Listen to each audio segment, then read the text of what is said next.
Welcome to another deep dive. Today we're going to be taking a look at something called the halo effect. Interesting. Yeah, a fascinating cognitive bias that affects how we all see the world. It really does. It's like a hidden force that shapes our judgments without us even realizing it. Okay, so what exactly is the halo effect? Well, it's the tendency for an initial impression of someone or something to influence how we judge other traits. Okay. Let's say you meet someone and they're just so incredibly charming and well-spoken, you might just automatically assume they're also intelligent and trustworthy, Right. even though those qualities aren't necessarily connected. I see. Yeah. It's like when you love one product from a brand and you just automatically think all their other products must be great too. Exactly. Even if you've never even tried them or seen them before. And that's the sneaky part of the halo effect. It can lead us to make decisions based on just superficial impressions Yeah. rather than like actual evidence. Interesting. So it's more about feelings than facts in a way. Kind of, yeah. Okay, well, we've got some research and articles here that explore the halo effect in all sorts of areas. Yeah. Psychology, marketing, even the justice system. Wow.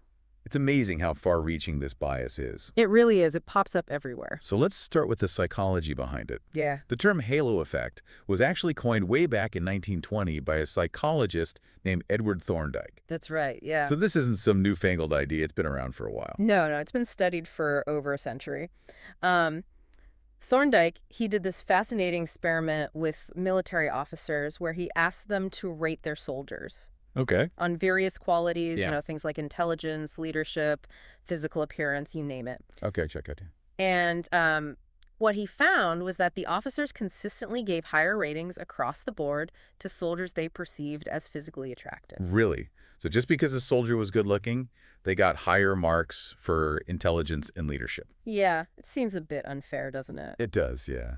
But that's the halo effect in action.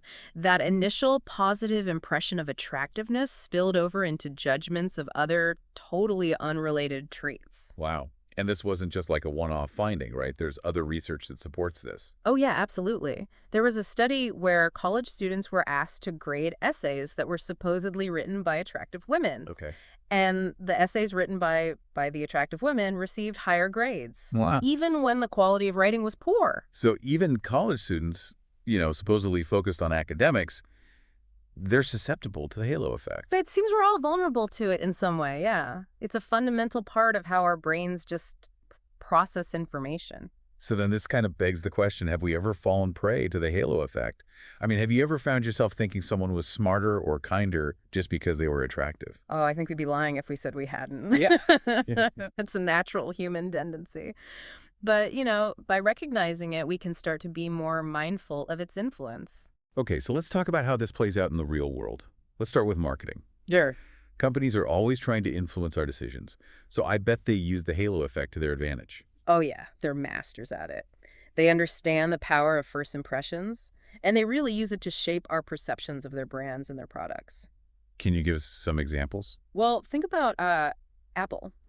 They achieved huge success with the iPod. Yeah. Which was a genuinely innovative product. It was. And that success, it created a halo effect around the entire Apple brand.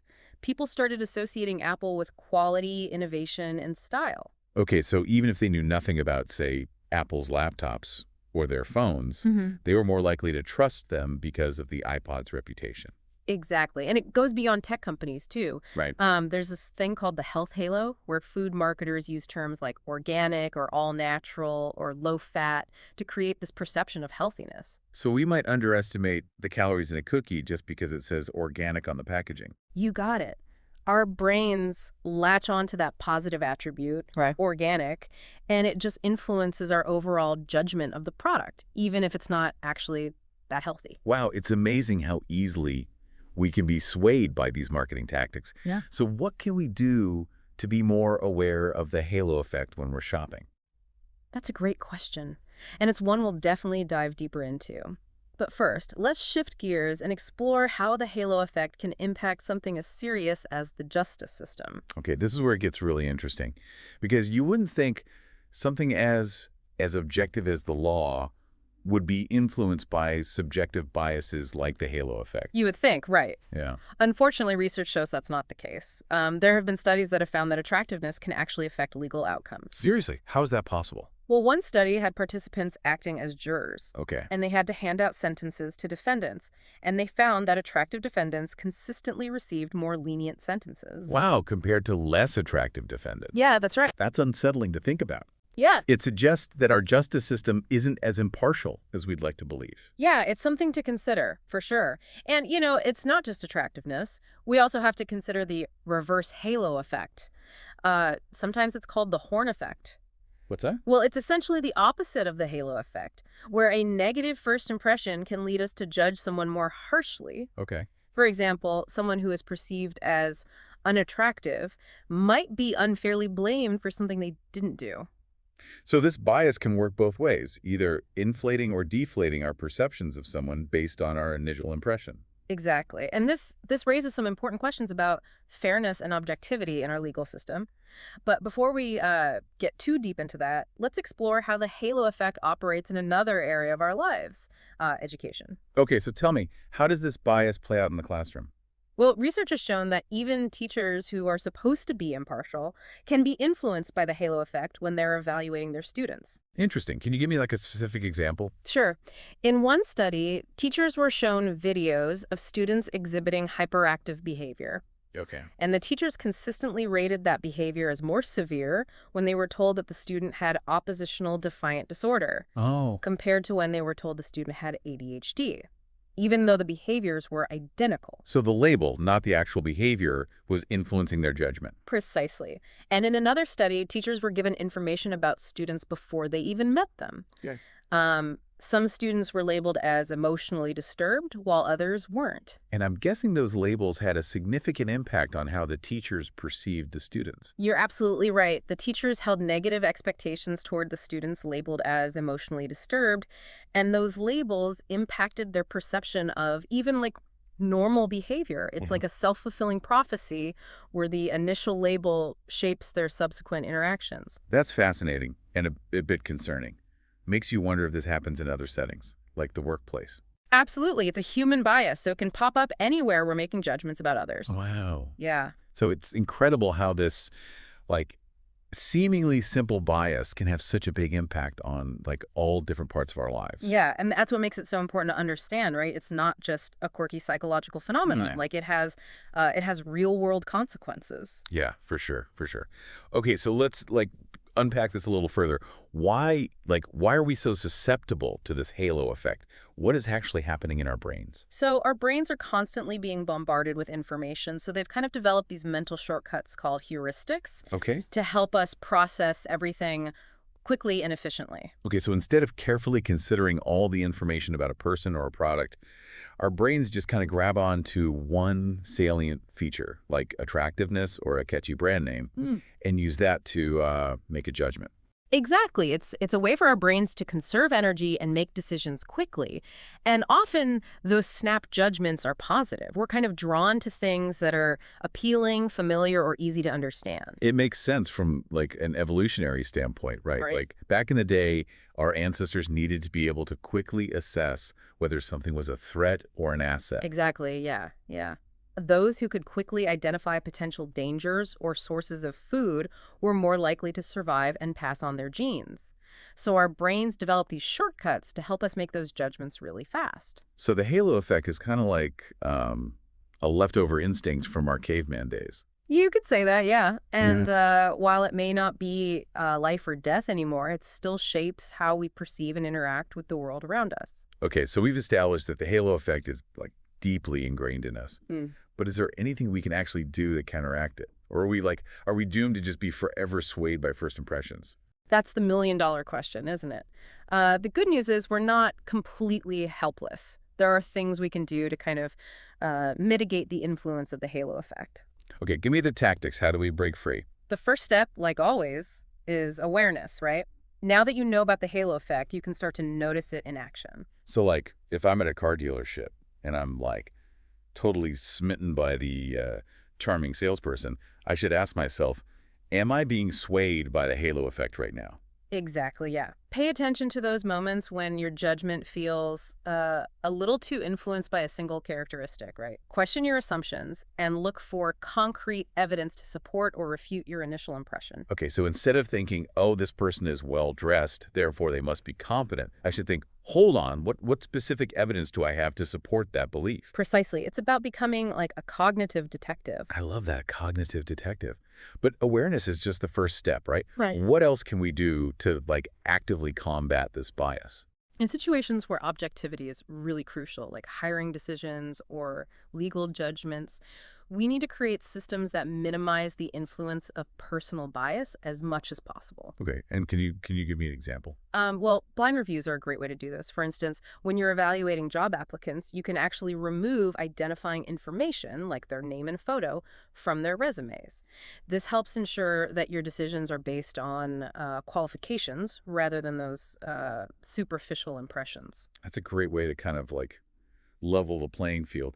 And what about in our everyday lives? How can we be more mindful consumers and avoid falling prey to the halo effect in marketing?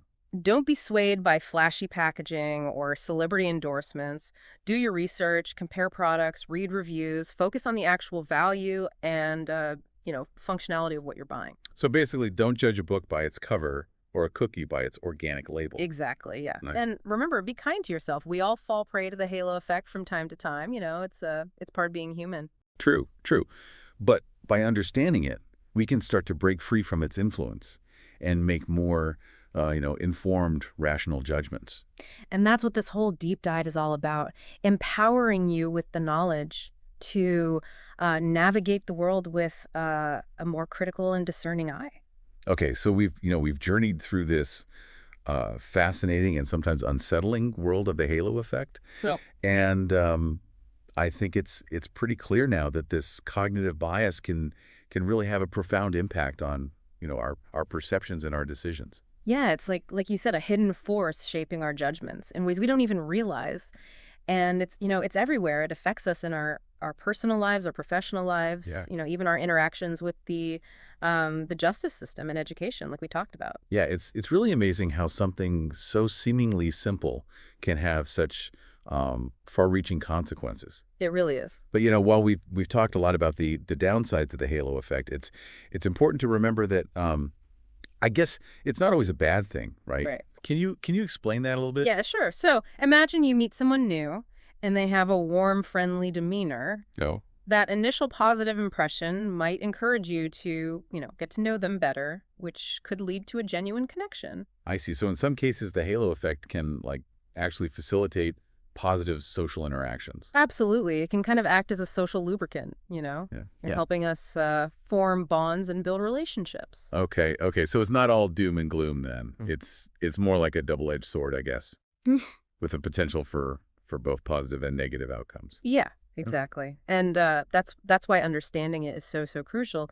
It allows us to harness its power for, good while mitigating its potential downsides, right? Yeah, for sure. For sure. Okay, so as we wrap up this deep dive, what's the one key takeaway that you want our listeners to remember about the halo effect? I think the most important thing is simply to be aware of its existence. Just recognize that your first impressions, while valuable, are not always accurate. Don't judge a book by its cover or a cookie by its organic label. Exactly. Challenge your assumptions. Look for evidence and be open to revising your judgments as you gather more information. Be a cognitive detective. Yes, embrace your inner skeptic and remember that the world and the people in it are far more complex than our initial impressions might suggest. Well said. I think that's a great note to end on. We've explored the depths of the halo effect, uncovered its secrets, and learned how to navigate its influence. It's been a fascinating journey. It really has. And to our listeners out there, the next time you find yourself making a snap judgment about someone or something, pause, take a breath, and ask yourself, is this the halo effect talking? You might be surprised by what you discover. Very true. Very true. Well, thanks for joining us on this deep dive into the halo effect. Until next time, keep questioning, keep exploring, and keep diving deeper into the fascinating world of human behavior.